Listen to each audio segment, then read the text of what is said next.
Intel is ready to take its second crack at discrete gaming GPUs with Arc Battlemage Xe2, larger configs, faster memory, and bigger caches. Intel has learned a lot from its first-gen Arc Alchemist GPUs, says Battlemage Xe2, built on the foundation and should be even better with bigger configuration.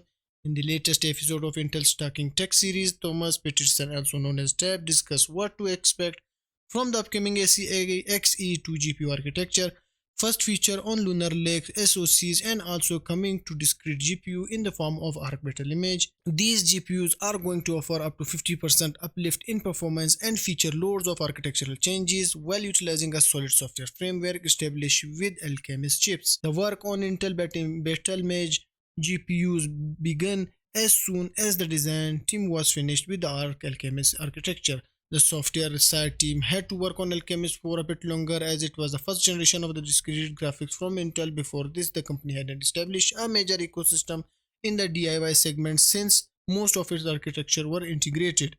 It took some time, but Alchemist software support did ended getting the fine wine treatment, and we still see good game support such as the recent driver, which added support for two high-profile titles that are launching this month. With that said, all eyes are on Arc Battlemage, bolstered by the Xe2 graphics architecture and offering increased performance and efficiency than the past generation.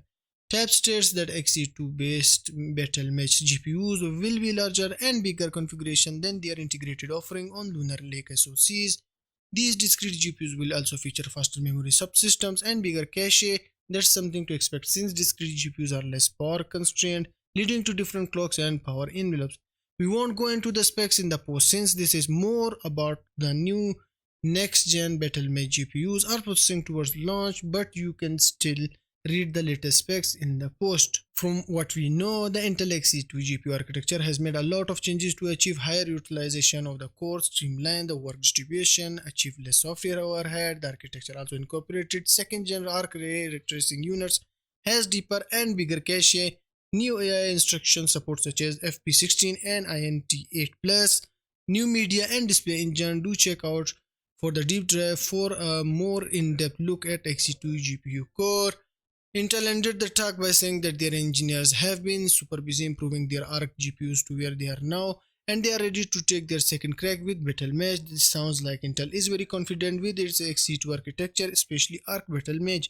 And well, this sound gets us all excited as Intel has a lot of potential with its Arc discrete graphics family and Xe GPUs. Intel deliver great value with its Arc series graphics card, offered better ray tracing capabilities than AMD Radeon GPUs, and XeSS despite lacking frame gen support comes out on par with DLSS in a vast majority of comparison. Surely Intel doesn't have the ultra enthusiast or high-end gaming card that one might have hoped for, but tackling the mainstream market is still a good start as that makes up the majority of PC gaming segment. Once Intel has a grip on this market, it can start focusing on higher end solution. Intel is expected to introduce Arc Battlemage graphics card later this year, but we should give them all the time they need to make the launch perfect for the gaming community. And these are some of the Arc gaming GPU lineup: Xe-HPG, their first generation, then Xe2-HPG, Xe3-HPG, Xe Next, and Xe Next.